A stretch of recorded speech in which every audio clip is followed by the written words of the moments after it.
ebook, and rental formats. Available at the bookstore on campus or online at westfieldstate.bncollege.com.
He's 14. Good morning. Good morning. Good morning. Hi, Jay. Wow, it's Tuesday, and I'm not Bob Plass. Good morning. God, I hope not. I'm Jay Pagluca. I'm here with Janine Queenan this morning. Hi, good morning, Jay. Good morning. Hi, Pete. Good morning. Pete's on the other side of the windows. We can't see him as well as we used to. And Yes, we kind I of know. miss that. So I don't mind being the voice across the other side of the fence. the mystery voice. I don't know about that. When are you Everybody gonna- knows my voice. Yeah. Yeah, they don't know you until they hear you, right? And I know who you are. Yeah, something like that. Or, oh my God, it's that guy again. Now, Janine, you own a travel agency here in town. I do. Yeah, And what- Bob has been so nice to invite me on before, too. So thank you for having me again. Now, what's the name of the agency? It's called Storied Adventures. Ah. And I create custom curated adventures for adventurous people. I want to get back into that a little bit later because you had asked me, and we had some emails going back and forth about if I was to go somewhere, where would I like to go? And we're going to talk about that. Italy is on my list. It's a great So- place to have on your list. Yeah, but just before we came on air, we were talking about music, and of course, most people that know me here know I love music. I love bands. Certainly work to promote musicians wherever I can. You said your son is a musician. He is a musician, and he's also 14, so he might be embarrassed that I talk about him on the radio. Although I'm not sure he'll listen to me. But he has played piano, he plays bass guitar, he plays electric guitar, acoustic guitar, and he does music production. And Really? What's so interesting is that we have no musical talent. My husband and I, neither one of us have any musical talent. And then when he was about 5, he started showing an interest. And then it just took off. And he has a great music teacher in Southwick. And can I say his name? Oh, of course. His name is Mike Curran, and he's just the greatest guy. And he has his own little business in Christ Lutheran Church over in Southwick, and he teaches every single instrument like in the world. It's amazing to see. Oh. But with my son's name's Connor, he's just thrived with him and just loves it, and he spends so much time on it, and it's really a passion of his. When you find something like that, now, and you talk about you might not have had talent. My mom was a concert pianist. That's what she was trained in high school, and in fact, and I didn't find this out until later on in life. But she actually interned for a summer up at Tanglewood, which was kind of cool. And and she won awards and stuff. But then, of course, she got married and had me, and well, that was the end of that. But it skipped a generation. I had no talent. She says she wanted me to play the piano. I tried. No, I didn't have the discipline for that. But I always loved music. And it's a magic thing. It can help you get away and escape from the real world. And my favorite music is still the 60s and 70s. Most people will tell you, what was your favorite music? Through the rest of your life, whatever was in junior high and high school, those are the ones that stuck with you. I agree with that, absolutely. And he's the perfect age. Through your teens, that's where you're going to, that music is, whatever you love then is what you're going to love the rest of your life. And if, he may not be in a band now, but when he gets there, it's... He could end up like a Harry Rock and retire and then start playing music. I know, you And never yeah, know. really. Well, his teacher said to us when he was young that if a child doesn't practice or pursue it on their own, forget it. It's really not going to happen because at a certain point, you can't force them to practice. They have Exactly. to seek it out. And he really does. And he wants to learn new things. And I'll be really interested to see where it goes. That's when you find the passion. Right, exactly. I think with anything, probably. And I've worked with Pat Kennedy, the band director up at Westfield High, and in fact, he does that here. He's got a small band here at Westfield Technical Academy too. And when I see him teach a class, you can see his passion, and it's brought into. You can see the kids picking that up. They feel that. They see that. And my daughter was in his band when she came up through high school, played the flute, and she loved it. But so many of her friends, and probably her too, I don't want to go to high school, but I will go if I get to be in the band. Oh, really? So, Oh, that's great. yeah. It is. And plus, it's such a nice community. And I'm sure that she had just a wonderful... She still has friends. She still has friends there. from there, yeah. And she's in UMass now. Although she's not in the band, she's it's like any college kid struggling to get through. Oh man, I gotta do real work and everything. Right. Yeah. Although I remember college and I worked and went to school and everything, but really looking back, it was not that hard. It was actually beautiful. It was a beautiful time. You'd never appreciate it until later. Right, exactly. You're like, oh, wouldn't that be nice? Now, you guys were talking about passions, right? Is your passion either to help people or is it traveling? Oh, it's both. Okay. Luckily, I can do both at the same time. Right. Well, So- I'm saying kind of the career path you've chosen is not easy nowadays. You know what? It's kind of come around because you're right. When the internet came about, people really kind of moved away from using agents or advisors to put together trips because you could do a lot of the research yourself. But now it's really information overload, and it's hard to trust the reviews. You really don't know where to go. Like, you want to go to Italy, so you go and you start to research it, and there are thousands of options. So it depends. If that's your passion, if you want to spend the time putting it together yourself, or if you don't have the time and you're looking for help, that's when you use someone like me. I just recently booked something, and again, I did it online because it was just for a night. I just need a hotel up in Maine. I'm going up for a concert to see some friends, and so you book it. You think you get a good deal, and then you get to the room, and you see the little note on the back of the door that says, "This is the maximum that the room can charge. This hotel can charge you," and I paid more. Right. Well, so I know a lot of people like to use the online booking tools. Yeah. And there's a couple of things. They're super restricted. Always read the fine print and compare apples to apples, because it might seem like a really good deal, but when you really drill down, it's not. And there's a lot of things excluded. And I will tell you that the room you're getting are the leftover rooms, 9 times out of 10. So if you don't mind that, it's okay. But sometimes I think people go and they're disappointed and they expect maybe a water view or something beautiful, and they're looking at the parking lot. But a lot of people don't mind that because you want to save the money. But it's important to keep that in mind. I found out that lately that the company websites are getting better than the clearinghouse websites. Absolutely. They want you to book direct. So Yeah. so they'll show you how much it costs on Expedia or Travelocity or any of those, and you can see it's almost the same. But the bonus of having a booking direct, sometimes there are additional amenities.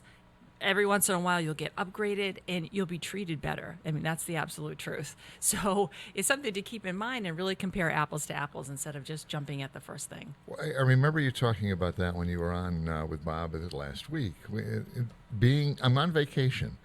I really kind of want to be treated like a VIP. I don't want to. Absolutely. I don't want to be in the back. I don't want to be in the cheap seats in the back of the plane. I did that coming back from Vegas. We won't. We won't speak of the airline whose name shall remain Did you buy it from Cheapo Air, Jay? Spirit. But Well, that's That's a whole no different frills. thing. That's like a in no Europe, frills. though. That's Europe. That's huge. The no frills airlines. if that's what Just you get on want, and go? that's fine. But if I want to get to New England via Florida, just don't. And I was looking to save a buck. Shame on me, because when it was all said and done, I went to Vegas. Stayed in the Bellagio. Had a wonderful time. All I remember is a darn trip Right? home. No, you that's know? the absolute truth. And it can make such a huge difference. And also keep in mind, most airlines overbook. And that's a business strategy, Yeah. because they don't want an empty plane. So if you haven't bought direct, you will be the first person to be bumped. Yeah. Right? So that's something to keep in mind. And people forget that, and then they get upset. But it's like, it's in their own interest to have you book direct, so they will provide different amenities and experiences to make sure you do that. Oh, and I learned the hard way about something too. If you absolutely positively don't have to be there when you're like, I schedule early, like I fly in the morning or something like that, and I passed up like a $600 credit to wait for the next flight or have them rebook you, and I was like, I talked to the person that I was going to see at the other end. They're like, "You're an idiot. You should have taken the deal." It's because they almost like they're willing to take and really give you a lot of incentives if you can delay a couple of hours or a day or something like that. I used to do that when Marion and I were younger, and when we first met. That was our thing. We loved to travel, and we'd book the flights, but we'd always plan a day ahead. We'd plan to be there a day ahead. So if we got bumped, we lived to get bumped. Right. You know, because that back then it meant, a free flight anywhere in the continental U.S. Well, first time that happened to us, the first thing we go is, well, yeah. And then while we're on the plane, all we're doing is going, where can we go? Where can we go? Yeah. So, and of course, what we wanted to do is, all right, how far can I get within the continental U.S.? So we went to L.A. Oh, that's excellent. Yeah. Well, it's sort of come and gone because now there is a passenger bill of rights, and that kind of fell by the wayside for a long time. Like if you think about all the stories you heard about people being trapped on the tarmac for hours, or that horrible video of the man being dragged off the plane. Right. Like really, Congress did take some action to make sure that we were protected, and that if we were bumped indiscriminately, that we would have some recourse, because in the past, if they didn't offer, you'd kind of be out of luck. But now there are. There's some protections. Then they bring the air marshals out to haul you off the Right. plane. You don't annoy the flight attendants. No. Just don't. No. Well, not even that. Just that's their turf. Yeah. It's like if you're on the street being pulled over. Don't annoy the fight. cop. Don't fight it right there. You fight it in court, or afterwards with an airline. If they kick you off, yes, you're going to be grumpy. I get it. But then you do have the Bill of Rights to go after them civilly or anything like that afterwards. Just don't fight it right there and then, because it's not going to end well. On the other side of the break, we're going to talk about that, the Bill of Rights. Let's go down kind of like, okay, what can I expect? And, and what are the do's and don'ts when you're out flying, you're heading out to the airport? This is JPEG Luca. We're here with Janine Queenan on a Tuesday morning. Can we just tell them Tuesday. that the music choices are not going to be Bob Plasses today? So they're not show tunes? No, they're not show tunes. No, I'm just kidding. And Bob usually has some pretty good choices. These were yours, Janine. They were mine. Yeah, great. Some great choices. And we're going to talk about what happens when it rains on vacation. This is just...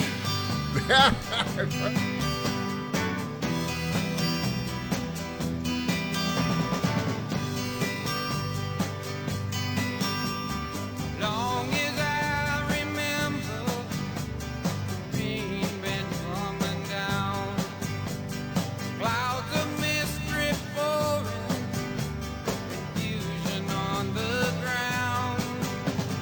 Put me through the ages, trying to find the sun, and I wonder, still I wonder, who'll stop the rain. I went down Virginia, seeking shelter from the storm. Caught up in the fable, I watched the tower grow. 5-year plans, a new deal, wrapped in golden chains. And I wonder, still I wonder, who'll stop the rain.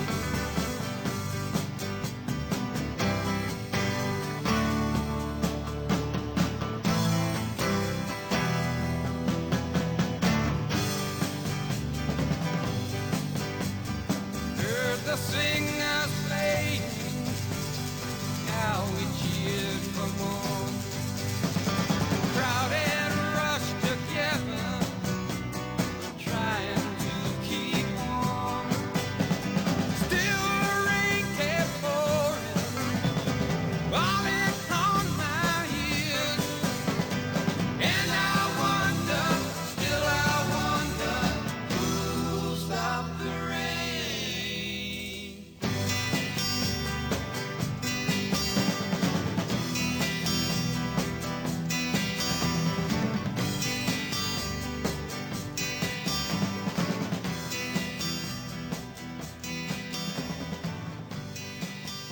Support for the community programming of WSKB is provided by Westfield Bank.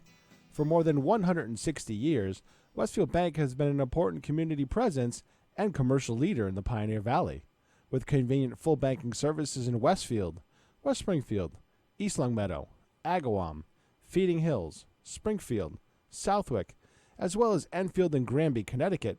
Visit us on the web at westfieldbank.org. Support for community radio on WSKB is provided by Betts Plumbing and Heating Supply Company, an independent, family-owned wholesaler serving Westfield for over 50 years, specializing in plumbing, heating, and industrial piping supplies.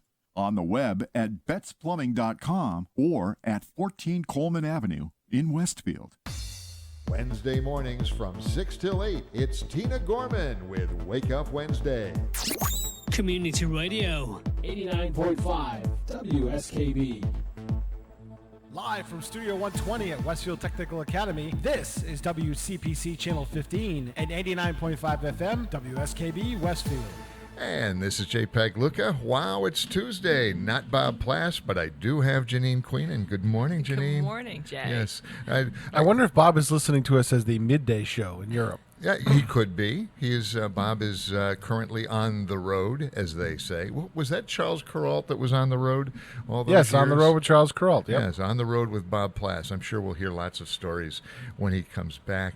Janine is a travel agent locally here in town, and we were just before break. We were talking about the Bill of Rights. Now, this has come out. Is it focused on the airline industry? It is focused on the airline industry. This particular piece of legislation, because there were so many problems, and so we were talking about In the age of social media, they became so well publicized. Oh Lord, yeah, and some of them a little overdone, but Yeah. you know, there's some. You take everything with a grain of salt in social media. Well, we were talking about listening to the flight attendants and taking care of grievances off the plane. You really have to think about it from their perspective, right? So, first of all, they're in this tube with all these people, and a lot of the people are drinking. Like, I recently read an article about trying to pressure the airlines to limit the amount of alcohol that people can Yeah, they should be tip trained. served, Yes, right? But it's such they make so much money from it that they don't want to. It's an easy concession. It is an easy concession, and it causes more problems. So most of the time, when people are acting up, they've been drinking. And I'm sure it's frightening for the flight attendants, So I really try to look at it from their perspective, and also they are responsible for our safety. That was going to say that's their primary job is the safety of the cabin. plane and The its safety of the and cabin is and their its responsibility, passengers. yeah. Right. And they'd like to get home safe as well. So my husband was on a flight to Chicago, and the landing gear blew as they were taking off. So they did have an emergency landing at O'Hare, and he was one of the people sitting in the front, and it was just a commuter business plane, and he was one of the four the big little prop guys jobs? who were asked Yeah, to. It was turboprops, small, yeah. and it was all business people asked, and he was told by the flight attendant, because one flight attendant, his job was to stop people from getting to the door until she was able to open it, because people would panic, And try and it run, would yeah. everybody would die, more or less. I trust he's a big guy. He is a big guy. Yeah, So she okay. grabbed four big guys at the front and said, your job is to make sure people don't rush the As, door. as we call it, local muscle. Yes. But you think about that, like, it's the one person responsible for getting everyone off that plane. So the only reason I mention that is because we all do get frustrated, and there's a lot of things we can't control. The weather, 100 things. We just have to relax. Yeah. And really remember they're human beings. The people on this side of that desk, it's really not their faults, and they're doing the best they can. So we all have to be patient, because if not, the whole thing will fall apart. Oh, don't worry. Stuff is falling in here. Not a big deal. I'm hearing things. It sounded like someone knocking at the door. No. Something just fell. That's all. okay. Little things. No worries. That's the gremlin throwing things from the top of the tower. Sure. Yeah. Yes, Jay. I know that legend, yes. Yes. So all right, so back on the airplane, I'm frustrated, and I learned a long time ago, sometimes all you got to do is listen to the guy vent a little bit. And as a unhappy customer on occasion, yeah, sometimes I just want to be heard. I don't expect you to fix all my problems, but listen, would you please? Absolutely. Don't cut me Absolutely. off. So, because that annoys me even more. So just be patient, be calm, listen to, if I'm on the receiving end of it, listen. On the other hand, if I'm the guy that's not so happy, try to understand they're only trying to help. Right. And a few things I'd suggest, especially if you are on one of your dream trips, trip of a lifetime, buy travel insurance. I know people poo-poo it all the time, but the only thing I can compare it to is, say you bought so you go on the trip of a lifetime, it costs you $10,000, right?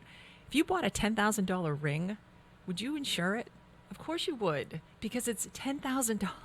But people look at that as a durable item. They don't look as a travel as a durable item. But it's still $10,000 out of your well, pocket. what happens if you're scheduled to go to the Bahamas? Well, if you had travel insurance, I can't. It depends on the policy and 1,000 things, but you would get some of your money back. But if you didn't have travel insurance, you might be out of luck. See, I'm still trying to get over this $10,000 ring thing. I'm Okay, not a ring. How about a car? All right, now no. How about PA gear, new lighting? Okay, Okay. now we Jay's got. toys. Just put in Jay's toys category. All right, so no, I just that's not Well, I was heavy thinking enough a for ring. $10,000. I was thinking a ring because it's not a necessity. Like a car's more of a necessity, but you know what I mean? Like more of a.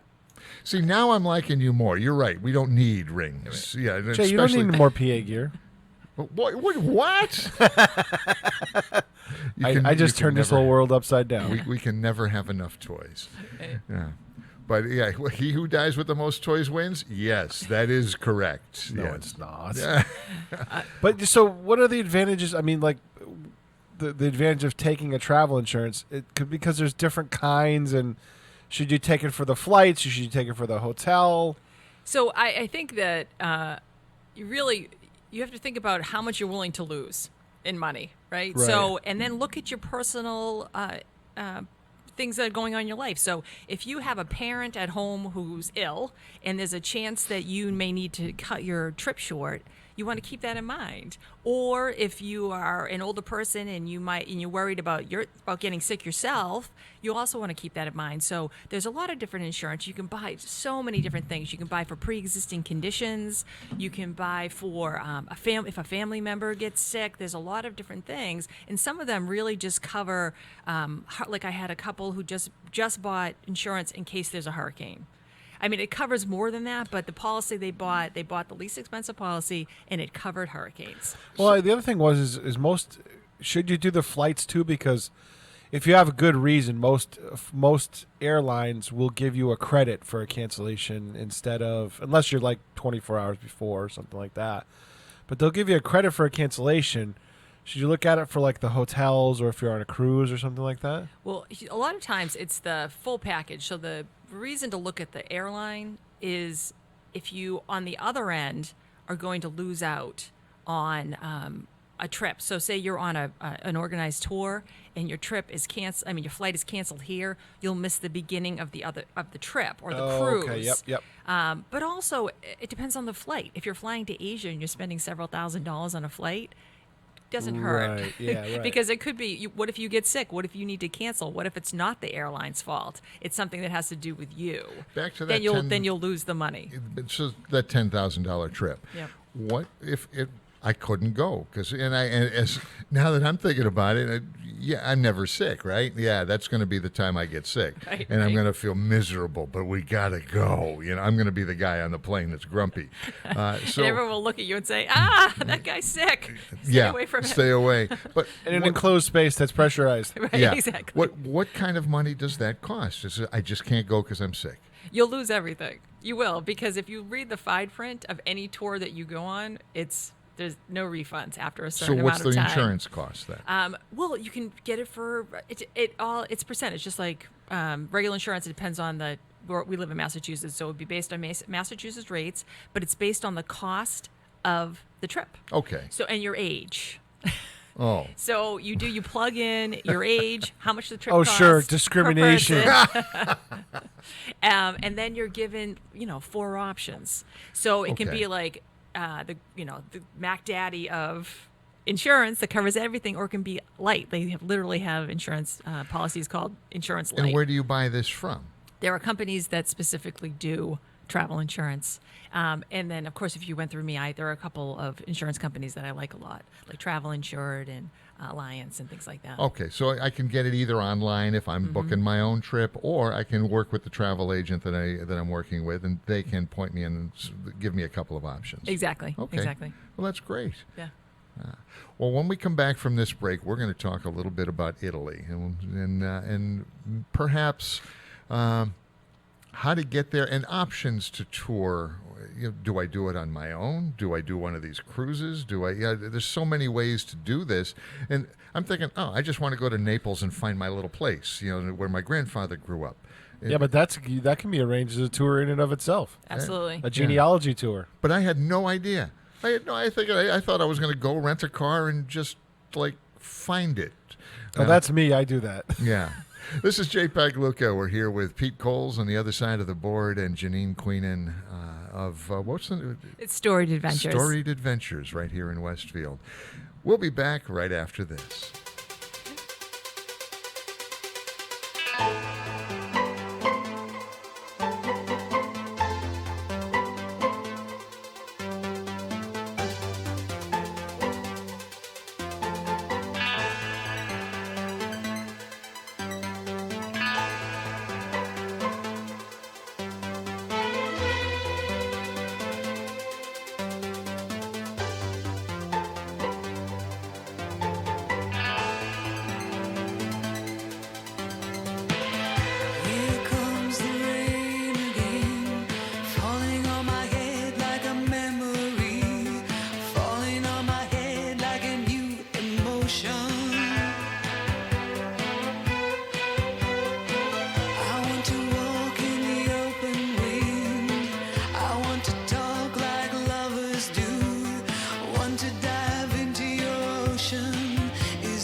Support for the community programming of WSKB is provided by the Dunkin' Donut Shops of Westfield and the Sardinia family. It's nice to know that even as the world changes, Dunkin' Coffee remains the same at 7 convenient locations throughout Westfield. Wednesday mornings from 6 till 8, it's Tina Gorman with Wake Up Wednesday. Community Radio. 89.5 WSKB. Live from Studio 120 at Westfield Technical Academy, this is WCPC Channel 15 and 89.5 FM, WSKB Westfield. Good morning. This is JPEG Luca. Wow, it's Tuesday. I'm not Bob Plass. We're here with Janine Queenan, and we're here with without Bob Plass. We're here with. Wait a minute. Who are we here with? We're here with somebody else is walking in trying to get through the doors. That's what it is. Pete Coles is on the other side of the board, but he has left for a moment. Italy. We were talking about that. Now, my mom's side is from Scotland, so you talked about bagpipes off air, and I said there's something about bagpipes that when I hear it, I gotta find it. I gotta find where that sound is coming from. I feel the same way. I mean, I know a lot of people don't enjoy it, but I think it is amazing. Well, because after you get over the first song, well, the rest of them are still the same song. We just haven't figured out what they all are yet. Well, it's so eerie, and especially if you are able to experience it in Scotland, you just can feel like the history, the energy, just understand why it's so meaningful. There's an old story about the old days. Why do they carry bagpipes and play them at the lead of the battle? Why are they out there? It's because it scares the bejesus out of the enemy. Right. Sounds like something dying. Although I like it. I like the sound of it. I do. There's something about when we do the Scottish Festival up at Look Park every year. There's something about 300 bagpipers on a field playing the same thing.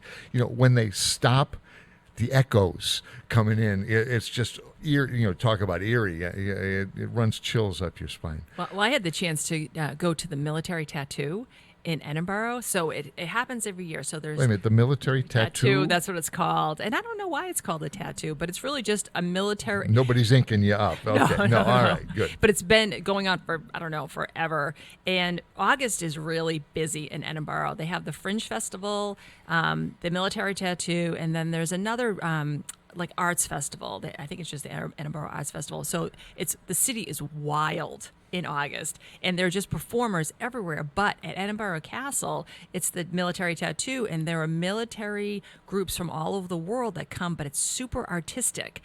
So you have groups from India and also from the United States, everywhere, and they come out in military procession, but they really perform.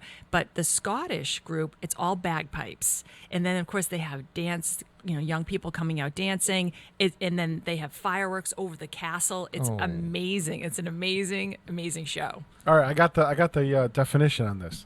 The term tattoo derives from a 17th century Dutch phrase, "Do den tap toe," turn off the tap, a signal to tavern owners each night played by the regiment's corps of drums to turn off the taps of their ale kegs so that soldiers would retire to their billeted lodgings at a reasonable hour. So that's actually quite it's a last sad call. thing. It's last call. It's last call. It sounds like a sad But I thing love to drum me. corps, just like drum corps cadences and stuff like Yeah. that. That's just awesome. I love that. Yeah, That's it kinda was an cool. amazing. It is amazing, and it's really worth going to see.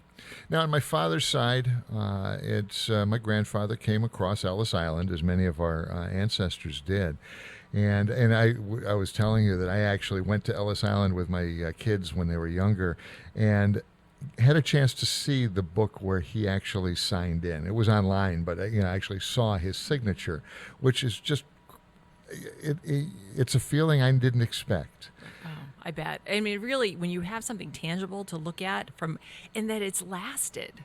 I mean, the United States is really young, so you feel that when you go to Europe or you go to Asia, just really the history. But so we don't have a lot of that. We have a little bit, like a taste. So it's really nice to be able to connect yourself with somebody from the old country and just really understand sort of what they went through to get here, the sacrifices they made to come here. And he was just a teenager, Yeah, I bet. and he came over and made his way as a stonemason. That's what he did. He knew cement and stone. That's what he that's what he knew. Did he know anyone, or did you know? Or I don't know that he had a sponsor or whatever whatever they call it. He just got on the boat and came, and but settled in the north end of Boston. And then he went back to Italy, got his and married his girlfriend back in Italy, and brought her over. And they ended up he ended up building a cement house in Medford, Mass. Oh, wow. So he's in Medford. In fact, my son, I just found out my son moved to an apartment not far from that place without knowing. So he's just around the corner, literally from where my grandfather built this first house. And someday I got to go up and knock on the door and just to see, can I come in and see if it's the same? Oh, I know. And then you always worry that you'll be disappointed, though, because everything's bigger when you're a kid. Like your memory of everything. Sure I'm is. sure in your mind it was huge, and just Like plus when your grandfather's filled the space. Yeah, well, he built the basic house, then had 5 kids. So then he built an upstairs, and that's where the oldest ended up settling. And my cousin grew up there, and my godparents were up there, and so it's just that's how the family grows. My whole family was from around Boston, but he came over from Avellino, Italy, which is just a little bit east, and just on the edge of the mountains from Naples, and that's a place, if I'm going to leave, I love the United States. I haven't seen it all yet. I'm going to see it all. And there's places that, I was in Alaska a couple of years ago, and there's places that you go, you've seen pictures, you've heard stories, you got to get there. You do have to get there. And until you experience it, it's not the same thing. And I want to see that in Italy. That's where I want to go. Italy is my absolute favorite destination. I've been lucky Why? enough to go. I've been lucky enough to go 4 times. Oh, so wow. I know it's What like part? amazing. Well, let's start with what parts. I could go anywhere in Italy. I'd be happy. Where have you been? So I've been to the north on the Austrian border. I've been to Venice. I've been to Florence. I've been to Rome.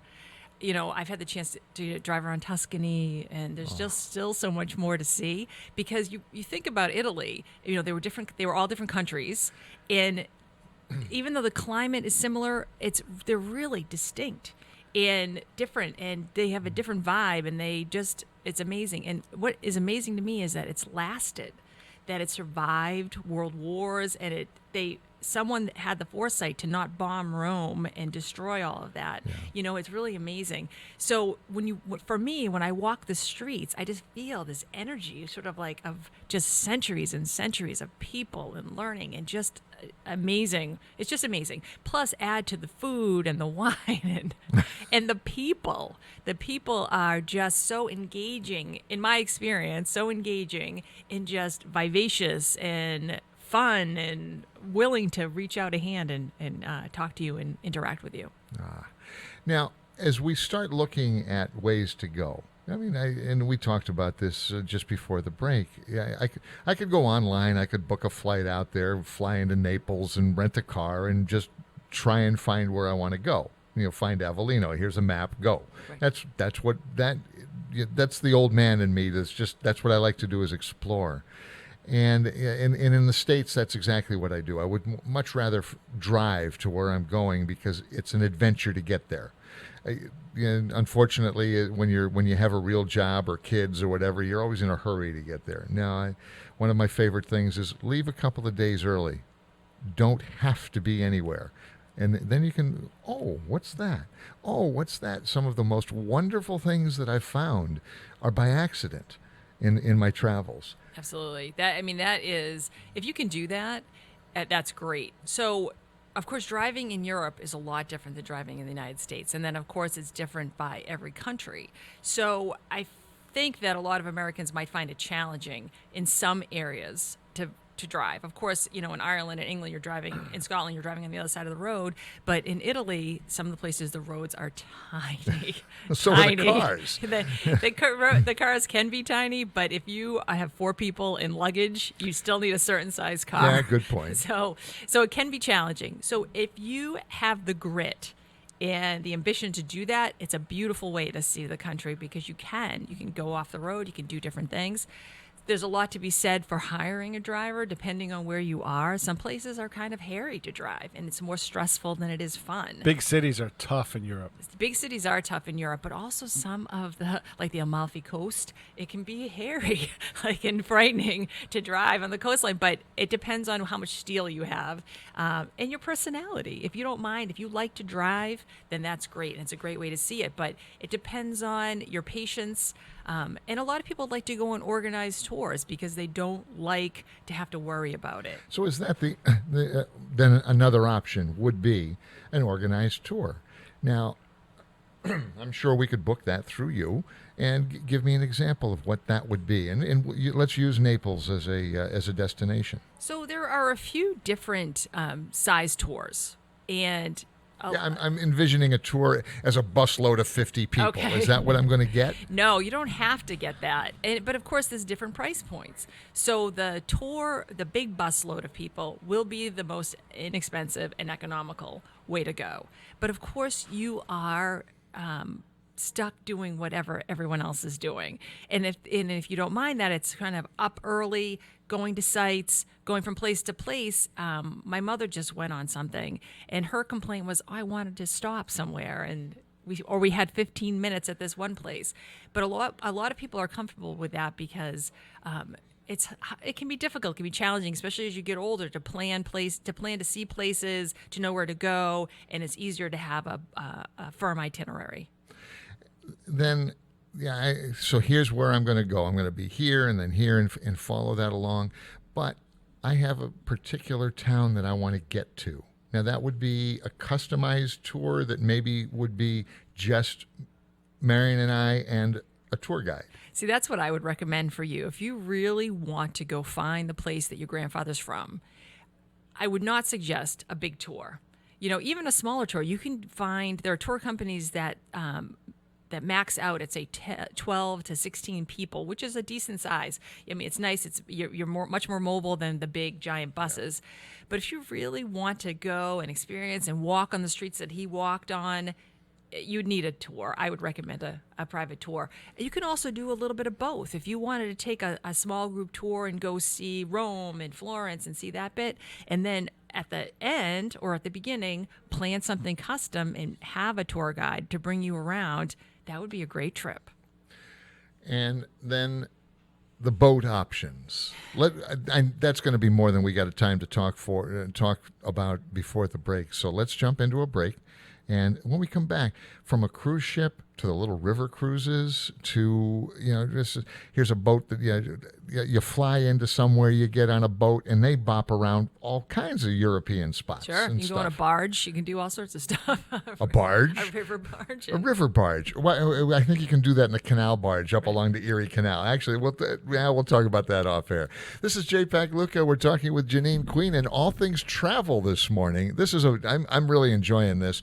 I keep telling my wife I don't want to travel. I think I'm going to be in trouble when this is all done.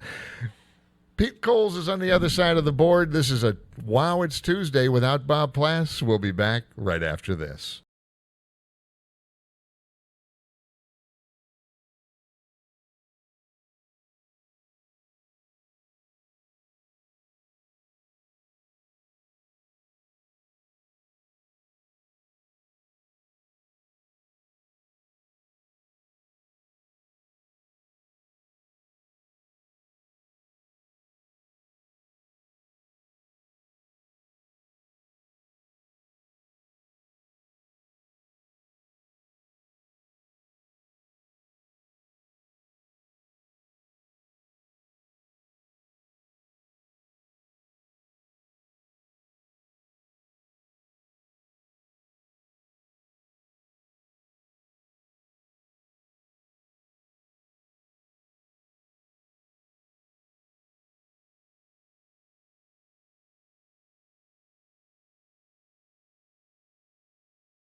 Community programming of WSKB is provided by the Dunkin' Donuts shops of Westfield and the Sardinia family. It's nice to know that even as the world changes, Dunkin' Coffee remains the same at 7 convenient locations throughout Westfield. Support for the community programming of WSKB is provided by the Barnes & Noble College Bookstore in the Ely Campus Center, offering Westfield State t-shirts, sweatshirts, and gift merchandise, all of your academic needs, and offering textbook materials in new, used, ebook, and rental formats. Available at the bookstore on campus or online at westfieldstate.bncollege.com. Wednesday mornings from 6 till 8, it's Tina Gorman with Wake Up Wednesday.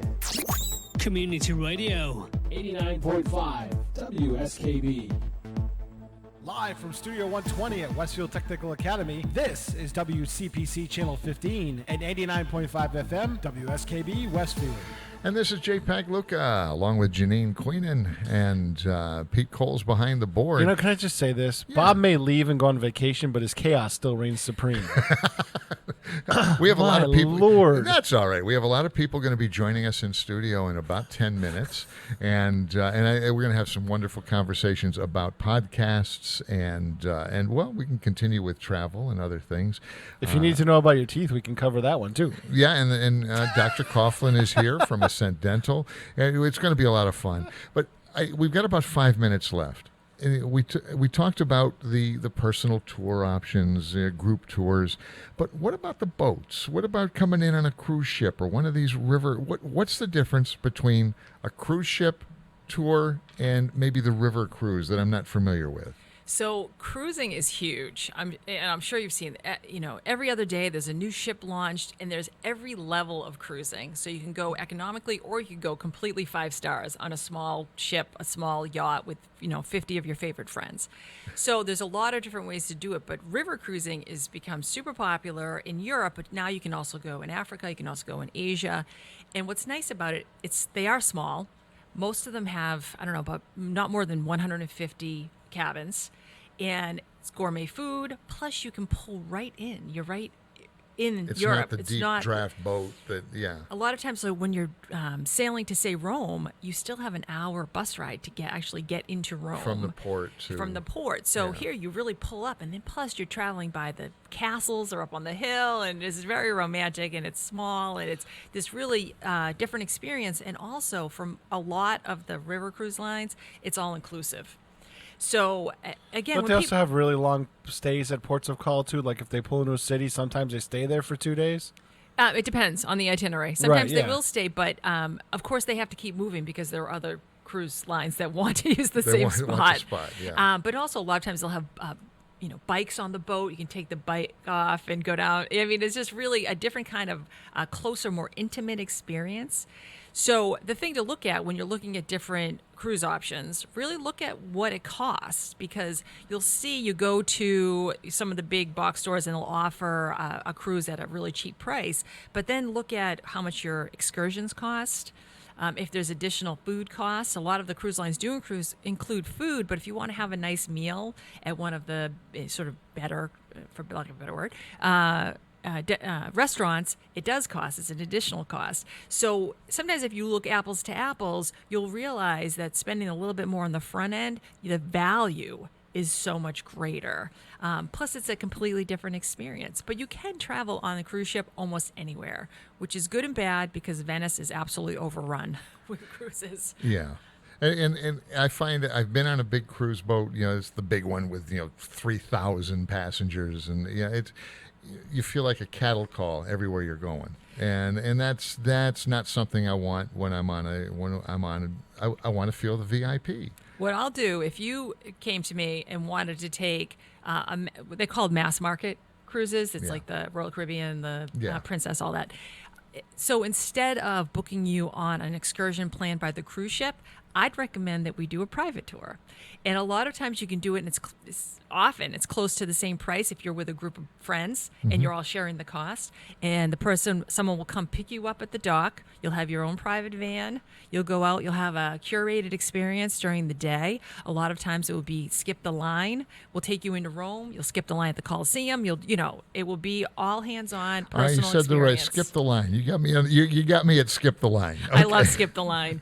And I tell you what, if this is the last thing that I say today, if you really have your heart set on seeing something, spend the extra money to skip the line, because if you want to go in the Vatican, you'll be in line for hours.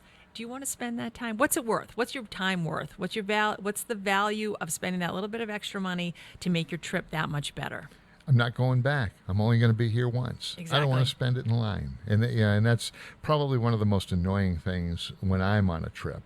I'm not a good line person. So booking ahead and paying a little bit more. It's not even that much more expensive usually to pay for skip the line. Yeah. Well, thank you, Janine. I sure do appreciate this talk about travel. Now let's talk about a little bit about what's happening in the next hour. So we have a very exciting hour coming up. We have a lot of guests. So I've mentioned to Bob before that I have a podcast. It's called The Messy Middle Road Trip, and it's a podcast. Say that one again? It's called The Messy Middle Road Trip, and it's a podcast for women who want to live their best life after 40. And I'm lucky enough, my co-host Nicole Markle is coming in today to talk to me about the podcast, But we also have a couple of guests. So we have there's a new organization in Western Mass called Women to Watch Western Mass, and we have somebody from that organization to tell us about it and what they're doing and what's happening for the next year with them. Well, we're going to let you kind of take the ball and run with it on that. Let it go. You just play like you're in the podcast here. We also have Dr. Kevin Coughlin from Ascent Dental has stopped by, and he does his own podcast. So I'm sure he'll have a little bit of input. And as he said, he's also interested in women over 40. I think he meant about customers, his patients, but we'll find out after the break. Find out. This is Jay Pagluca with Wow. It's Tuesday, but without Bob Plass and Janine Queenan here. Pete Cole's on the other side of the board. Thanks very much for joining us. Stay tuned. More to come.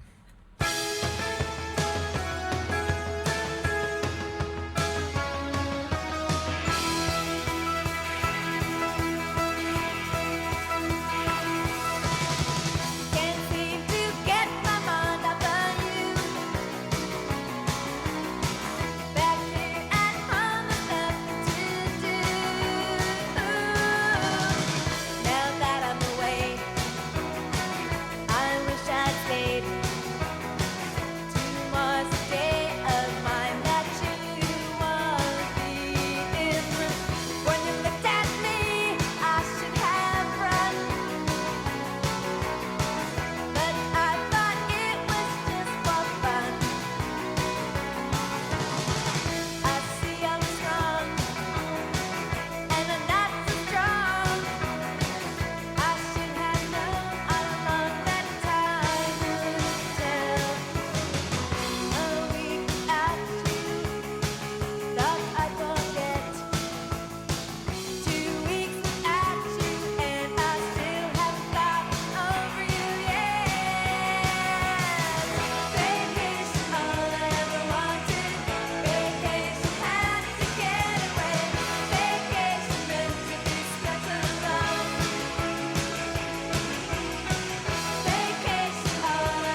Support for the community programming of WSKB is provided by Comcast and Xfinity.com, offering Xfinity TV, Internet, home phone, and home security services.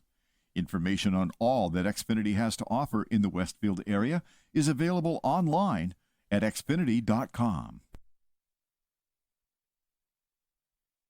Underwriting is brought to you by Boise Cascade Distribution, providing products and services needed for building material dealers, home improvement centers, and industrial customers. They offer everything from engineered wood and plywood to Drex decking and railing, James Hardy siding, and Advantech subfloor. Located at 33 Fowler Street Extension in Westfield and on the web at bc.com, they are committed to providing quality products, great service, convenience, and value. Wednesday mornings from 6 till 8, it's Tina Gorman with Wake Up Wednesday. Community Radio. 89.5 WSKB. Live from Studio 120 at Westfield Technical Academy, this is WCPC Channel 15 and 89.5 FM, WSKB Westfield. Good morning. Welcome back. We have quite the crowd here today at Westfield Technical Academy. Bob Plass was so nice to let me take over the show for an hour. I come in, I just was here talking about travel, but now we have some new guests. I've mentioned on the show that I have a podcast called The Messy Middle Road Trip, and my co-host Nicole Markle is here. We also have Tracy Viola from Women to Watch Western Mass, and Dr. Kevin Coughlin, who is a regular on the show. So if you listen to the show, you know him. And I'm lucky enough to talk to all of them. So I'm just going to say hello to Nicole first and ask her to introduce herself and tell us a little about yourself. Nicole. Hello, good morning, everyone. My name is Nicole Markle, and I am Janine's co-host on the Messy Middle Road Trip podcast, which we are coming up on a year anniversary. It's hard to believe. And I also run a successful side hustle business with a wellness company. I educate and empower people to live their best life by learning how to read their ingredient labels with their personal care and cleaning products like shampoo and toothpaste, and learn to avoid certain toxins to live their best life. So, Wait, what company is that? It's called Pure Haven, and I'm an independent consultant with them. Oh, great.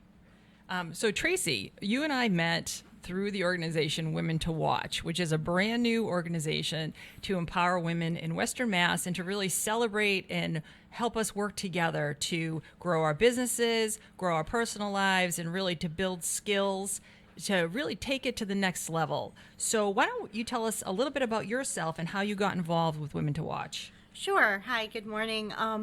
I am Tracy Viola. I own Thompson Real Estate Group. I am out of Springfield. I work in both Massachusetts and Connecticut, primarily doing residential real estate, but I also do some commercial. I work with investors and wholesalers, as well as buyers and sellers. Okay, great.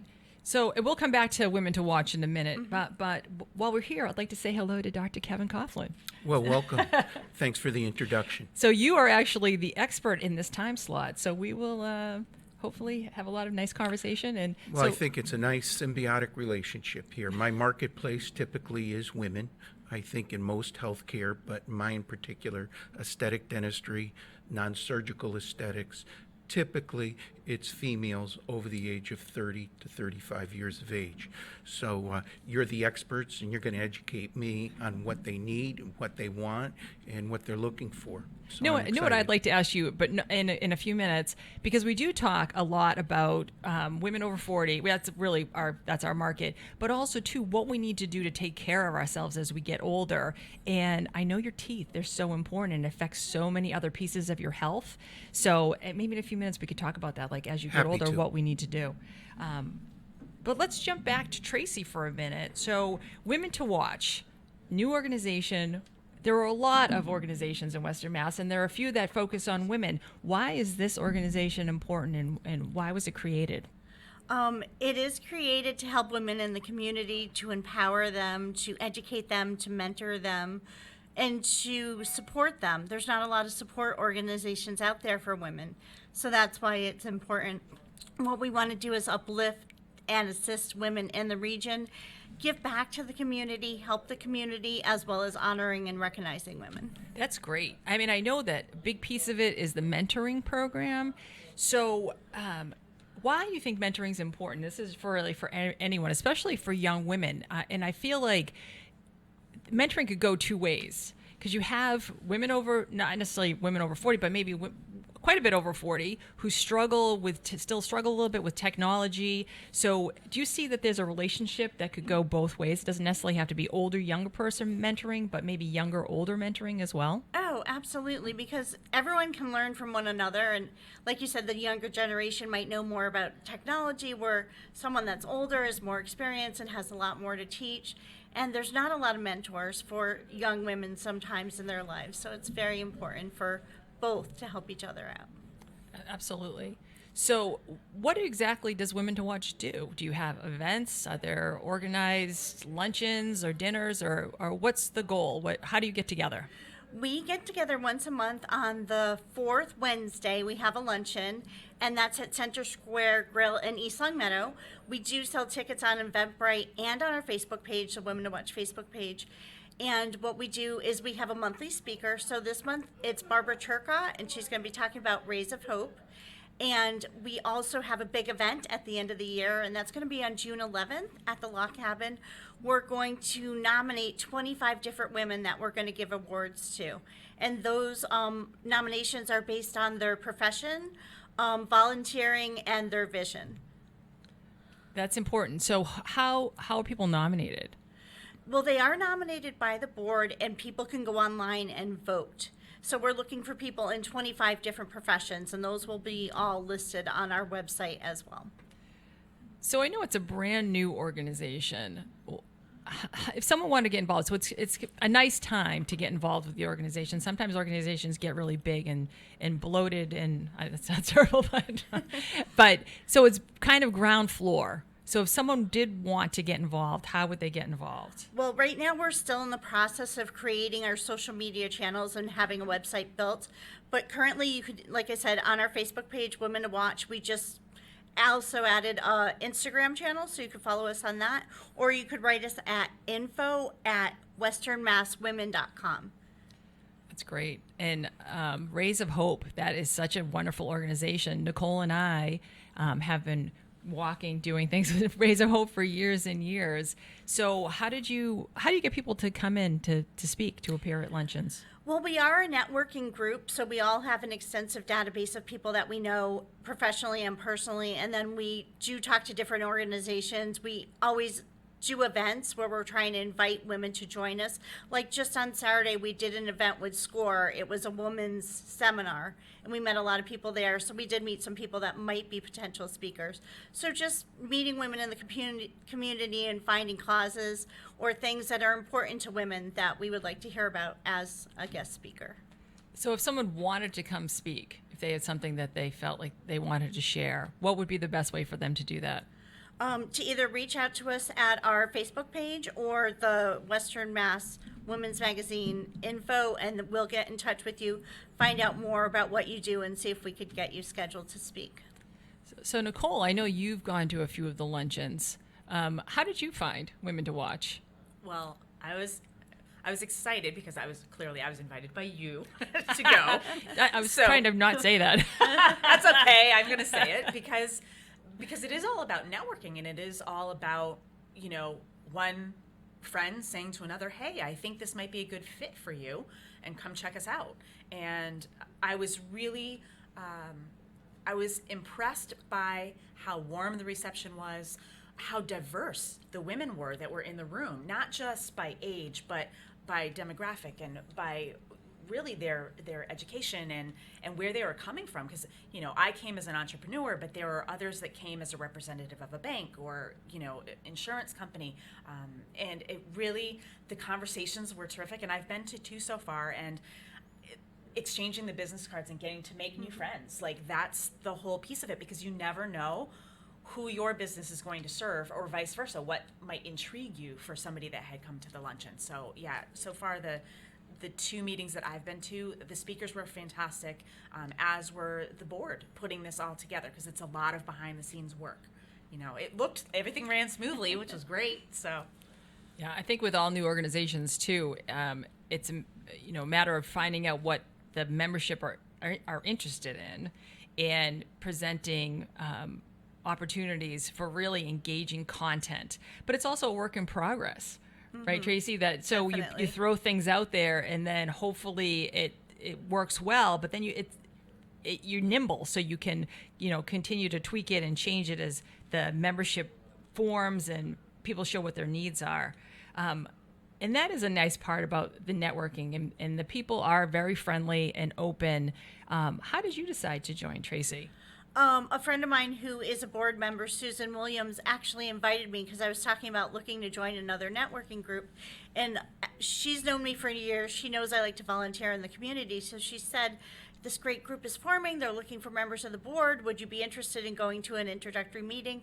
So I went and I loved it, and I signed up to become the treasurer. So I'm excited about that. Isn't that funny? Whenever you go to a meeting, sometimes you end up as a chairperson or a without even meaning to. Well, that's good. So what's the date again for the next luncheon? September 24th from 11:30 to 1 at Center Square Grill in East Longmeadow. Okay, great. So, and tell us again how people can get tickets if they're interested. They can either go on the Facebook page for Women to Watch, or they can write us at info@westernmasswomen.com. And the last luncheon, they sold out. Yes. So we have to make sure you reserve your tickets ahead of time. Exactly. So. Thank you for that. Yeah. So what else would you like people to know about the organization? Well, it is a working organization, so most of the people in the membership currently hold positions either as chairman or committee members, but we are looking for some new members as well to step up and take those positions. We have a couple of openings, and we also give scholarships. So we're going to be looking for donations and community members to help support those scholarships. And then we have an award banquet for the women that are going to be winning the scholarships. Okay. Well, what do the scholarships cover? Who could apply for the scholarships? It's non-traditional women going back to college is what we're representing and giving scholarships to. Okay, great. Is there a process in place for that yet, or is that still being put together? We're putting together packages, and we're looking for sponsors for that, but we will have the applications at the local colleges come around January. Oh, great. So what type of sponsors are you looking for? Any company that would like to donate some money to go towards a scholarship to empower and help women go back to college or enter college for the first time. So if someone did want to be a sponsor, how would they be recognized? Would they be on the website or? They would definitely be on the website. They would, it would probably be posted at our big event as well. And at that awards banquet, I think there would be some kind of printed material that would be given out. Yeah, because it is so important. Going back to school or some kind of training, it really makes a big difference in how you can support your family. So, and it gets harder as you get older, for sure. If you don't kind of catch that wave before you have kids, then it's definitely difficult. So it's nice that the organization is doing that. So absolutely. Why don't you tell us one more time about how people can get in touch with you? What's your social? What are your handles? And well, we are Women to Watch on Facebook. Instagram was just set up yesterday, so I'm not sure if that's the exact title, but I'm sure if we do a We're search. gonna flood the Instagram with followers. And we'll have lots of photographs up. We're in the process of trying to find a board member that can help us with the social media and the website. But for information, you could go to info@westernmasswomen.com. Okay, great. Well, thank you so much, Tracy, for coming in. Thank you. And I hope a lot of people contact you because it is a really great organization and people are working super hard to get it off the ground. But I think we need to take a break, and we'll be right back.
Support for the community programming of WSKB is provided by the Dunkin' Donut Shops of Westfield and the Sardinia family. It's nice to know that even as the world changes, Dunkin' Coffee remains the same at 7 convenient locations throughout Westfield. Support for the community programming of WSKB is provided by the Barnes & Noble College Bookstore in the Ely Campus Center, offering Westfield State t-shirts, sweatshirts, and gift merchandise, all of your academic needs, and offering textbook materials in new, used, ebook, and rental formats. Available at the bookstore on campus or online at westfieldstate.bncollege.com.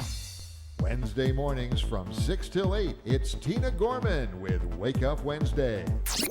Community Radio. 89.5 WSKB.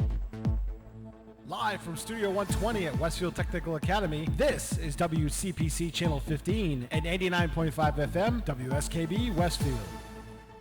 Hi, good morning. Wow, it's Tuesday on WSKB on 89.5 FM.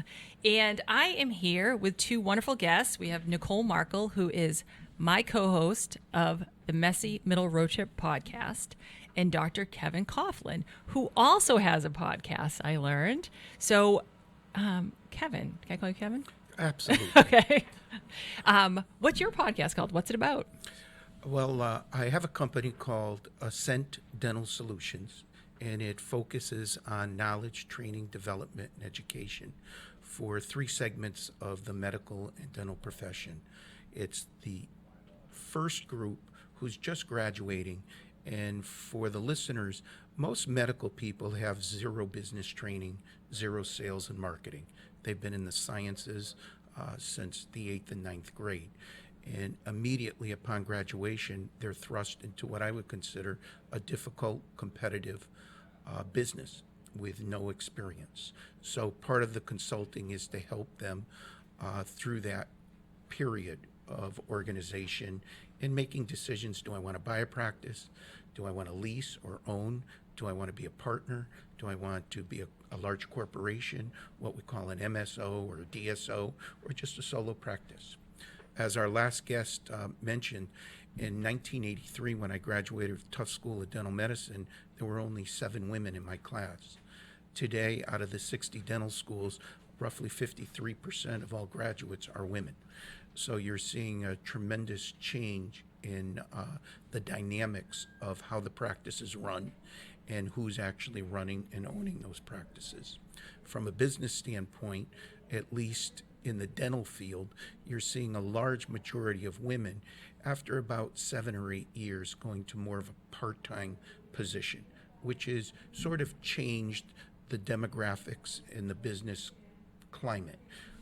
Hence, corporations see an opportunity where outside parties can own the business because they have an influx of individuals who may not be interested in owning a business. They're professional, they still make a good income, but they have other interests. The second part are those dentists who have been practicing for 8 to 10 years, and for a variety of reasons, mostly their own, that business isn't going quite the way they want. And they're looking for some guidance and some expertise.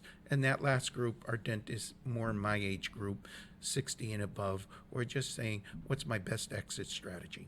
This is my retirement. I have to prepare my business and my team for this transition. And how do I do it to get the best return on investment?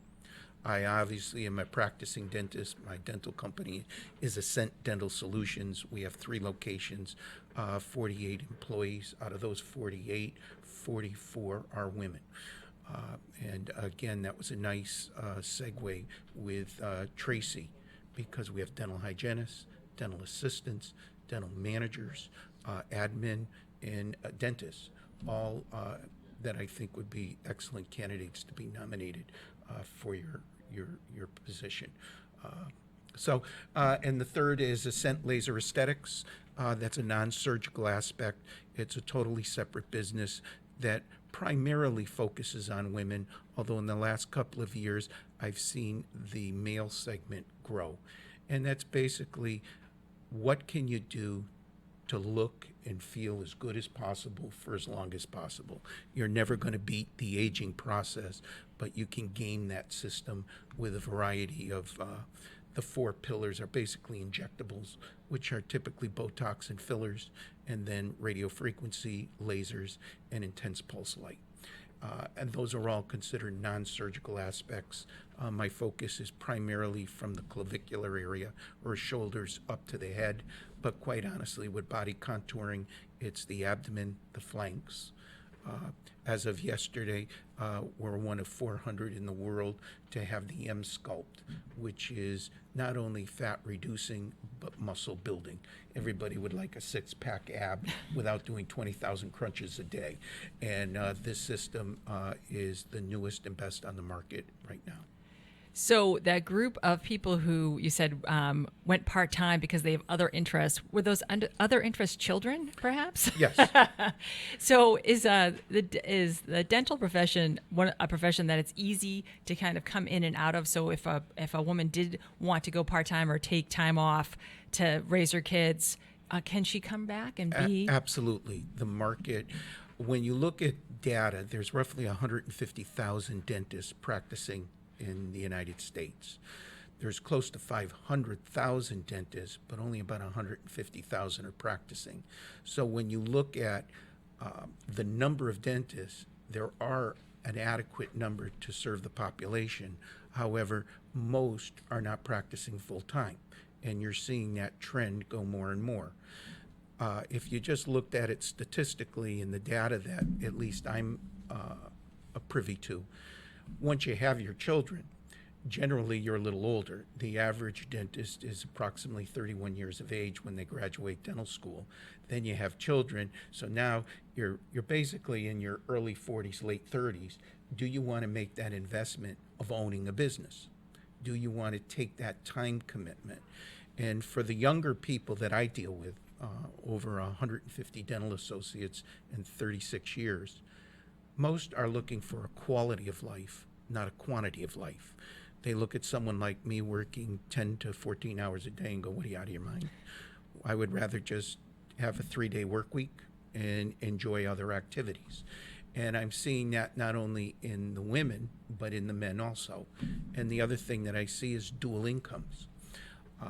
My wife has been a stay-at-home mom, but most of the men and women I'm dealing with, there are 2 incomes coming in, and that desire for increased finances is a little less because there's a double income coming in. It's nice to have that flexibility.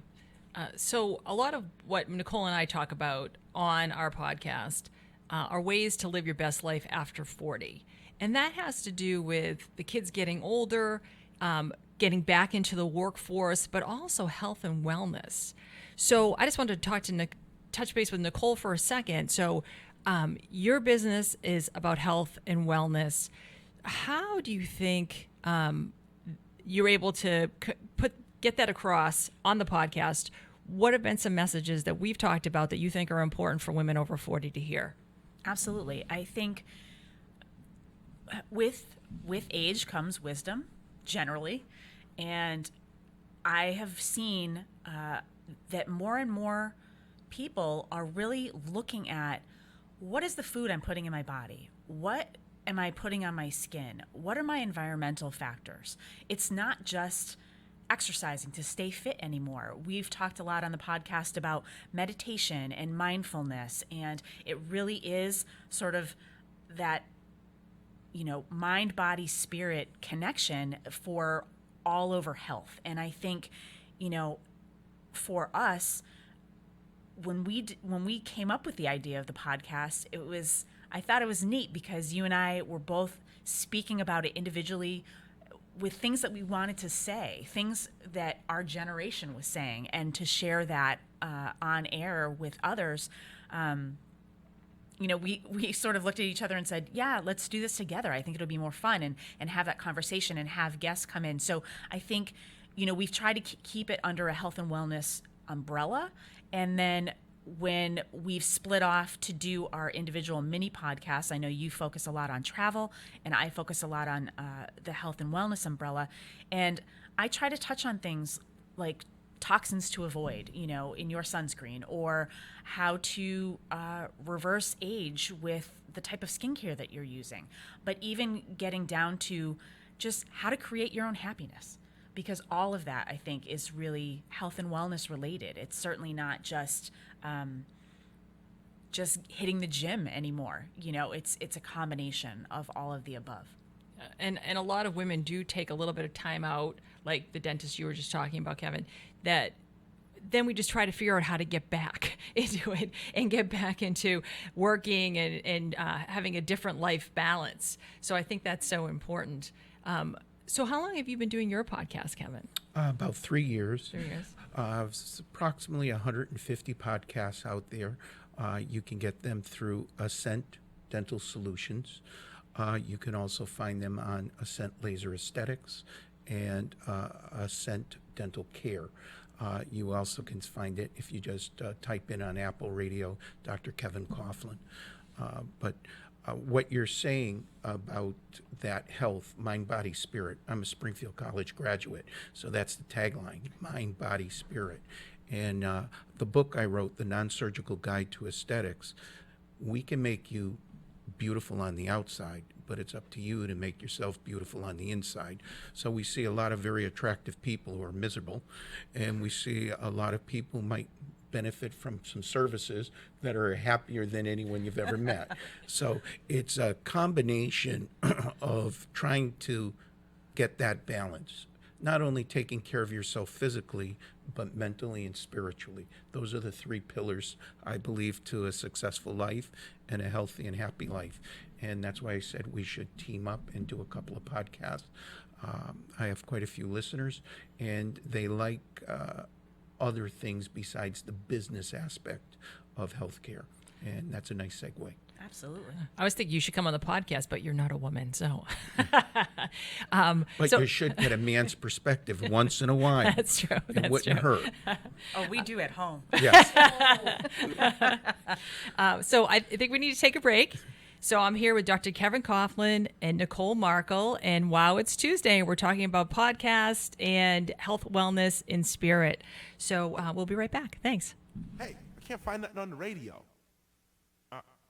Yo, turn to that station.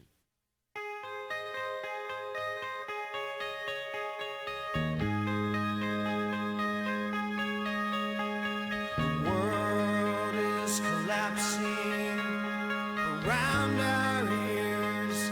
I turned up the radio, but I can't hear it. When I got to the house and I called you out, I could tell she had been crying. It's that same song on the radio that makes me sad. I meant to turn it off, to say goodbye, to leave in quiet radio song. Hey, hey, hey. Everything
sing along. Damn that radio song. Hey, hey, hey. Hey, hey, hey. Everything to show. Everything to hide. Look into my eyes. Listen to the radio. I turned up the radio. I can't hear it. Now I can't hear it.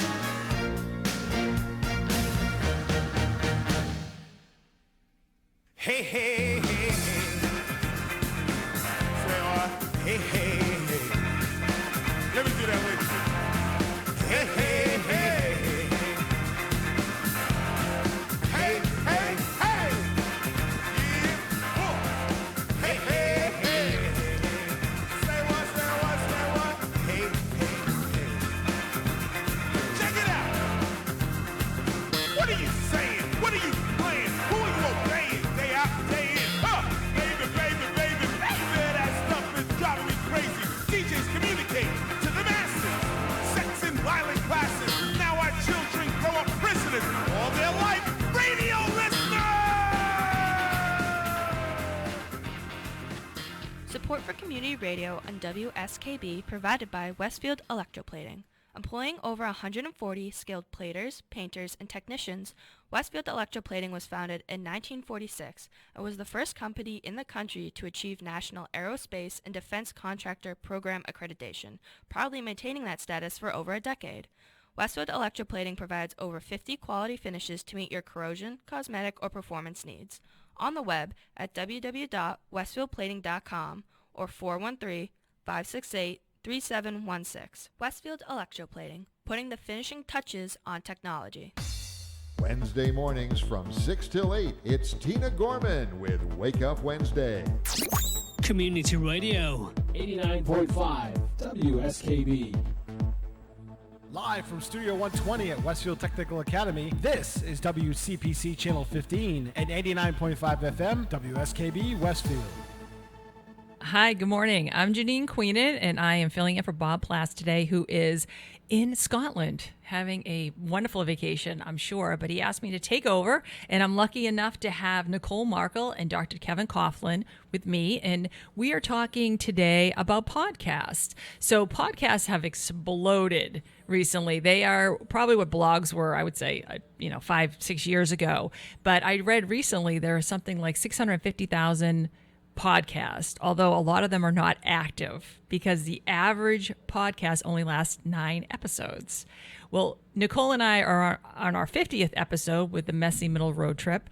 And I know Kevin said you had 150? Yes. That is amazing. So I just want to talk a little bit about the most memorable podcast. Nicole and I have been lucky enough to have on some amazing women who are just doing really killing it after 40 with inspirational stories and just so many great things. So Nicole, what was the most interesting and memorable podcast for you? Well, I think the most interesting one we did fairly recently was episode with Jessica Martin. She's a beekeeper and entrepreneur. And local. She's a local person too. Yeah, she's in Connecticut, and she's also a realtor, and her husband is in a band, and they're just super cool, and they started backyard beekeeping, and it's really turned into a hobby that's generating income now, and she's making her own local honey, and just the whole process of how she learned everything, from scratch and digging in was great. The other podcast that I think was probably our coolest interview was with a filmmaker from the Boston area. Her name is Jennifer B. White. She's creating a documentary called Pretty Toxic. And she was we vibed with her. Like, it was amazing. And just what she's doing and her whole story is so compelling. That was episode 33 that we did. And to hear how she got into this documentary and how she went down this rabbit hole, starting with a health issue with thyroid, And where that took her, clearly creating this documentary that should be coming out soon, that was an amazing experience. Yeah, and I love the fact that all these amazing people are willing to talk to us. Yeah. And I suppose it's because people, first, they want to share their story and they have something to give. But I think women over 40 certainly want to share. The community is just so good, and really it's about building each other up and helping each other out. And I found that across the board. Women supporting women. Absolutely. So Kevin, how about you? What are some of the memorable podcasts that you've had? Well, there's been quite a few, but one in particular, again, a nice segue. It was a woman over 40, and she had listened to the podcast and reached out to me, and she was from Virginia. And basically, she had a Down syndrome child. She had children a little later in life, and we know that the statistics are a little higher for Down syndrome. And the question was, she couldn't find a dentist to provide health care, dental health care. And she had read up on me that we offered oral sedation, inhalation sedation, intravenous sedation, and hospital dentistry. And with what appears to be the rampant rise of autism, she created a network in the country on how special needs could get adequate care for dentistry. For the lay public, most dentists are small operators, self-employed, and the ability to close their office and go to the hospital isn't a viable option because their office is closed, there's no one to support or oversee their organization, and many dentists don't have hospital privileges or the training for hospitalization. And her organization reached out and built on establishing a network of dental health care providers. And I thought that was interesting. It seemed to help a lot of people, and the message was very well received. That is important to provide that type of care. And and I didn't really think of that before. My initial in my mind thought was, oh, well, isn't that terrible? She couldn't find someone. But then as you explain it, of course, they're solopreneurs, right? They might have a hygienist or somebody working at the front desk, but other than that, it's just them. When they leave that facility, their business is closed down. And that's not an excuse, but the second part of that is you need special training to receive hospital credentialing and to be done. And not all dentists are thinking like that. They're saying to themselves, basically, I have my office. But there is a tremendous need to provide health care for that segment of the population. And that network seemed to do a real nice job educating and finding a network in each town and community to help these individuals. Again, it's difficult under normal circumstances to provide high-quality dentistry. If you ever thought about working in an orifice or a hole that's really 2 to 3 inches, it's dark, it's wet, it's brutal, and most of your clients are not jumping up and down to be seen. It's just not an easy procedure. And when an individual has special needs, cooperation issues, other medical issues, many times the only option is general anesthesia in a hospital setting.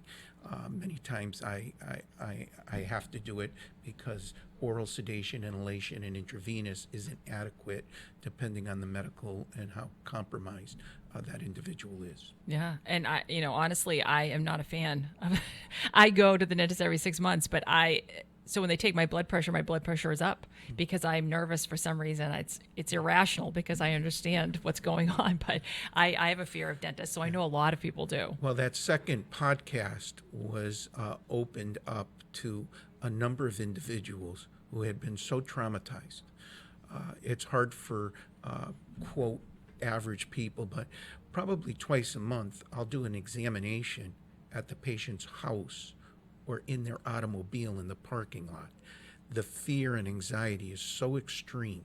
They've been traumatized so badly as a young person that they just can't get into the dental office. They know they need it, they want it, and when you start offering sedation, you develop a clientele that their stories are incredible. I almost can't believe they're true, but after you hear the same stories over and over again, there has to be some truth to them.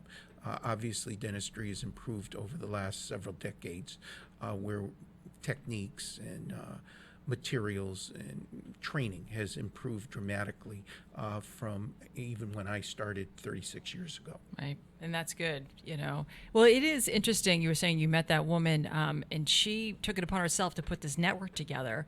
And we've had similar experiences with people who have really created a community and are doing great things and interesting things that I'd never heard of.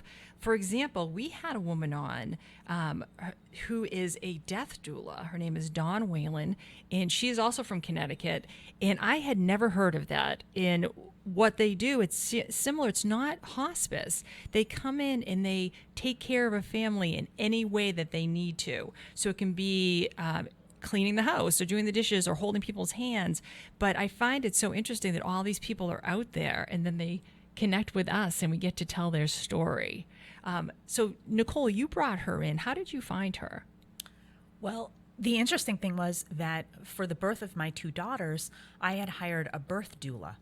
And that person met with myself and my husband prior to the birth of the baby, and we had a plan in place for I was going to labor at home, and the doula would come to the hospital and labor along with me and my husband for as long as it took. And the experience was really comforting and supporting, and my initial doula had an English accent, which was brilliant. That just made it, totally she was worth official. it. She was official. And I loved the whole experience. And in my work with massage and Reiki and my chiropractic, I've met this woman who she's into sound healing, and she's also a birth doula. And she said to me, I'm training for my certification to be a death doula. And I said, what in the world is a death doula? And she explained a little bit to me, and I ended up going online and Googling and found an organization in Connecticut. And that's how I connected with Dawn, and she was amazing. And her whole experience, how she came, we jokingly asked her, is that something that, when you were 8 on the playground, you were like, when I grow up, I want to be a death doula. Right. And she communicated to us that she had a near-death experience where she had nearly died. And it really made her think about her mortality. And at the same time, I believe it was her mother-in-law that had experienced a health issue. And the two of them kind of hatched a plan of what they wanted to have happen as they faced their mortality. And that really piqued her interest to try to support others to go alongside and walk along with them on that journey.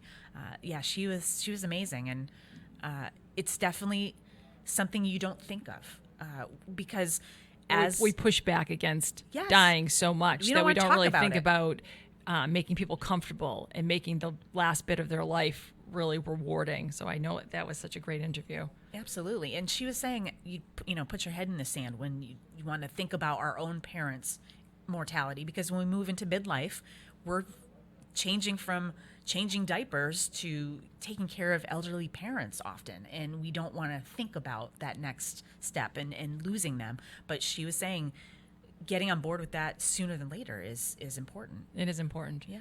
So I think we need to take a break, but when we come back, we'll talk a little bit more about some memorable podcasts.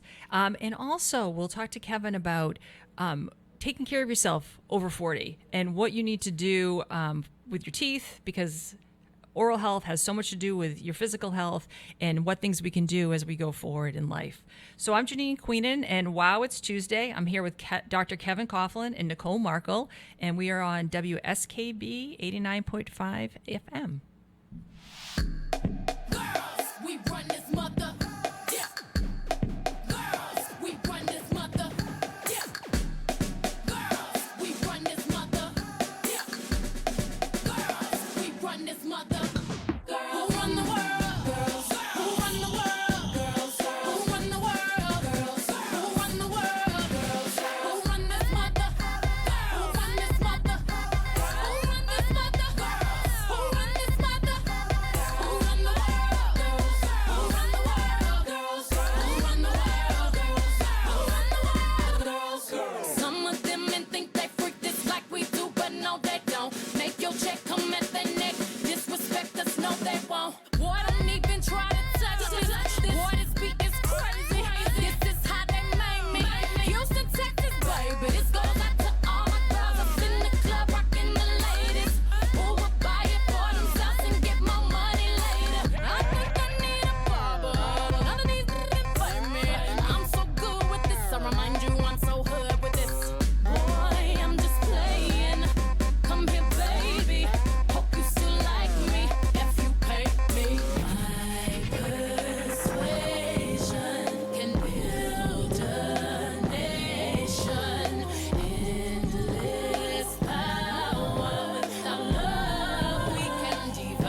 Support for the community programming of WSKB is provided by the Dunkin' Donut Shops of Westfield and the Sardinia family. It's nice to know that even as the world changes, Dunkin' Coffee remains the same at 7 convenient locations throughout Westfield.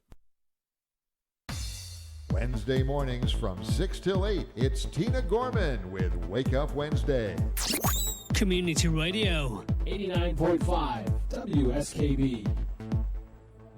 Live from Studio 120 at Westfield Technical Academy, this is WCPC Channel 15 and 89.5 FM, WSKB Westfield. Hi, good morning. I'm Janine Queenan, and wow, it's Tuesday. We're back with Dr. Kevin Coughlin and Nicole Markle, and we are talking about podcasts and taking care of yourself over 40 and a whole bunch of different things. But so I just wanted to mention, Nicole and I have a podcast, if you've been listening. It's called Messy Middle Road Trip, and it's a podcast for women who want to live their best life after 40. And a lot of what we talk about are health and wellness issues, because as you get older, things change, especially for women. In midlife, we go through a lot of different changes, and that means adapting and changing how we care for ourselves.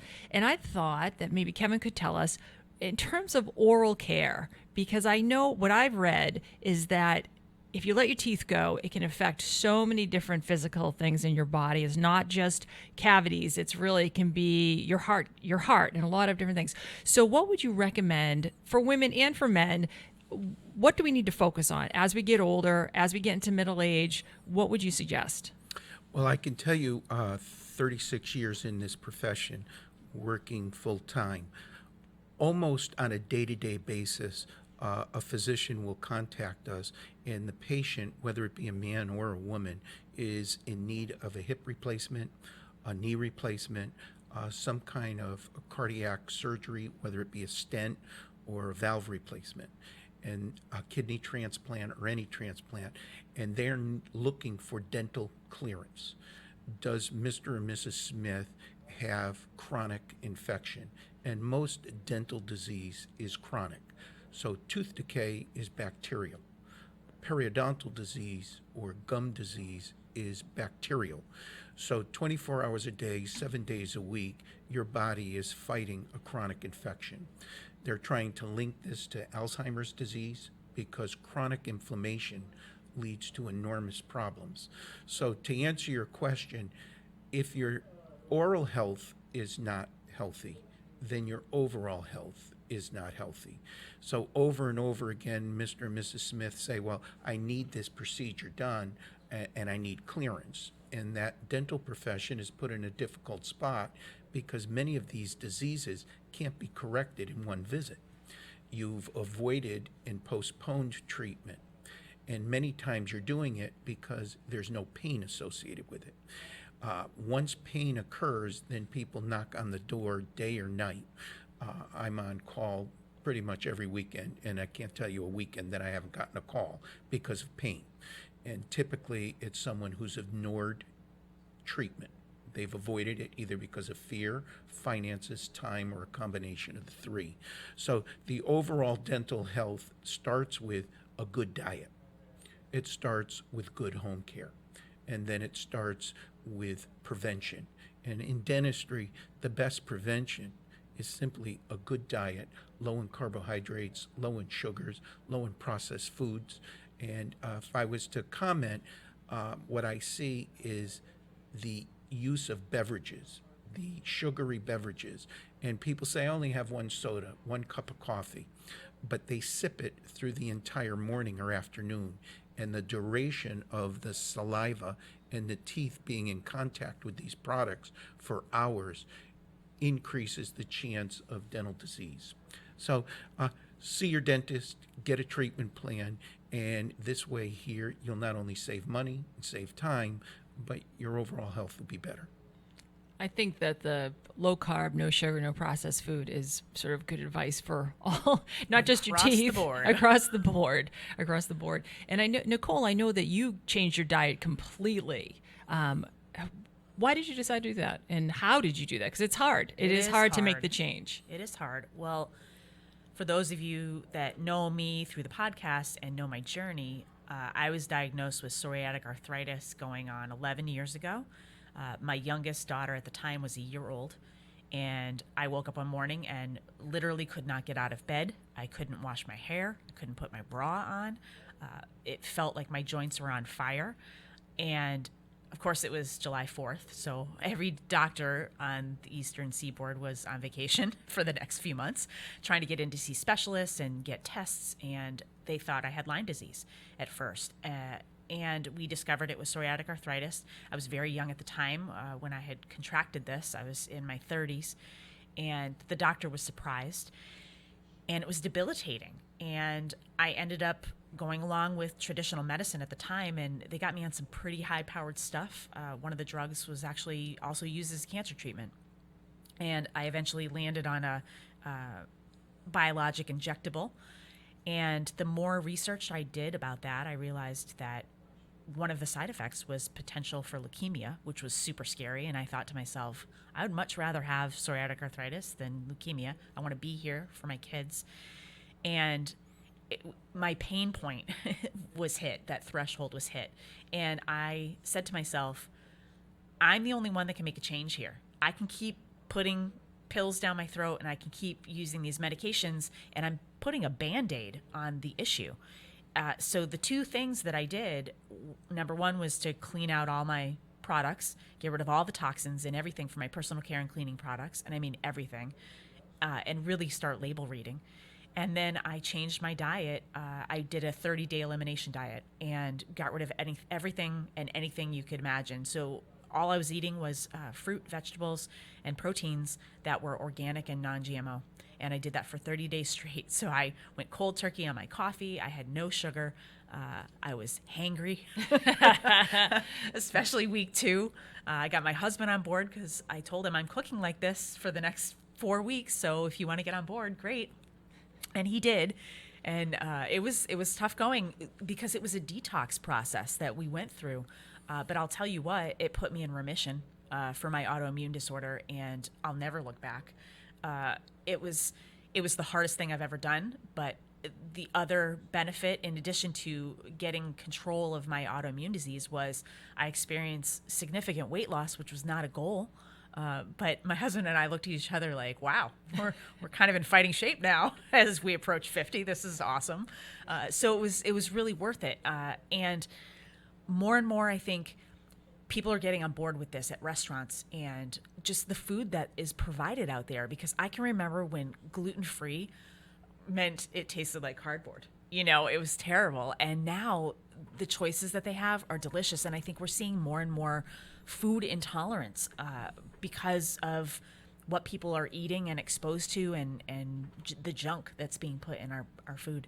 Yeah, and people want real food. I think you see that more and more. They really want real food, and convenience is important a lot of the time, but you can still eat good food without it taking too much time. Absolutely. So we don't have much time left. So I want to thank you both for being here. And if you are interested in learning more about Nicole's journey or about what we're doing on the podcast, we have a lot of podcasts talk about health and wellness for women over 40. And you can find us at messymiddleroadtrip.com. But Nicole, where can people find you if they're interested in learning more about non-toxic products and living that lifestyle? Absolutely. So I'm on Instagram with Live Purely with Nicole. And I have a page on Facebook. You can find me. It is Pure Haven by Nicole Markle. And yeah, tune in we also have a Facebook page and Instagram for our Messy Middle Road Trip podcast. So you can find us there as well and connect and reach out if you'd like to learn more. I'm happy to help empower people. That's my jam. And Kevin, it was so great to meet you, and I'm dying to listen to your podcast now. So tell us where we can find you, your podcast, and also your business. Again, Apple Radio, just type in Dr. Kevin Coughlin, or you can go to Ascent-Dental-Solutions, and the podcasts are there free of charge. You can download them, and if you have any questions, I'm happy to answer them. I'm available. I work from 7:30 to 8 p.m. Monday through Friday. Great, thank you. So I'm Janine Queenan, and wow, it's Tuesday. Thanks for joining us. One of our underwriters here at WSKB's Community Radio is Carson Center for Health and Human Services, a nonprofit organization located at 20 Broad Street in Westfield. They provided behavioral health and rehabilitation services in communities throughout Western Massachusetts since 1963. There are services for children, adolescents, adults, families, and couples. You can find them on the web at carsoncenter.org or at 413-572-4132. Support for the community programming of WSKB is provided by the Dunkin' Donut Shops of Westfield and the Sardinia family. It's nice to know that even as the world changes,